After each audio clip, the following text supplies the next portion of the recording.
Dr. Peter Scharf, a nationally recognized thought leader in crime and corrections, died last night at the age of 78 after a brief illness in the hospital. He founded the Center for Society, Law, and Justice at UNO and was a court expert in use of force. After Hurricane Katrina, he worked with the White House on criminal justice.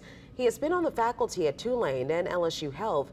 Meg Ferris has a look at the impact he made. On this man's deathbed, this man was talking to me about what's going on in the city. How can this city get better? What do I think? Right? That was the kind of man this man was. Completely selfless. That's how I want to die. I want to die just like that, being concerned about others. After Katrina, actor, producer, writer Amir Baraka met nationally renowned criminologist Dr. Peter Scharf. He introduced me to everybody with no shame, a trepidation. You know, I was an ex-con, and he was just bringing me around because he saw something in me. The two became inseparable. The man who had been to prison and the PhD who studied that pathway to prison spent nearly 20 years trying to keep people from the life that leads you there. And he would come into the school and, you know, with a suit jacket on and sit in the class. I would take him to the projects. He loved going into the projects. We would just sit in the projects. He was that type of, he wanted to understand the thinking of people. They talked in jails and classrooms. It did not matter if you didn't have a mom or you didn't have a dad. It's about you taking responsibility and seeing the value within yourself. And in police departments. He knew the law. I had studied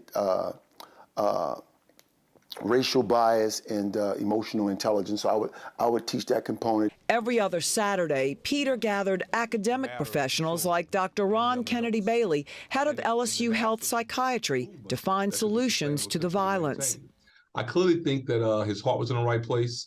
He was passionate, I think, about people, about their lives, about their safety. He really felt, I think, the issues that were real for him and really brought that to the equation, I think, of his professional work. And it was in this subway on Carrollton where Peter and Amir met on Fridays to help the man who at one time could not read because of dyslexia become a movie writer. He also helped him become a published autobiographer, The Life I Chose, The Streets Lied to Me. He was like a father to me because when I was wrong, Peter corrected me in love. And there was one time I was wrong real big time, and Peter said, listen, I need you to go back over there and apologize right now. I mean, this man loved me.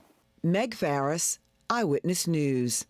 And the mayor did issue a statement about Dr. Scharf that read in part, quote, the city of New Orleans lost a devoted public servant whose extensive knowledge helped foster a justice system that is more accountable, coordinated, equitable, and effective.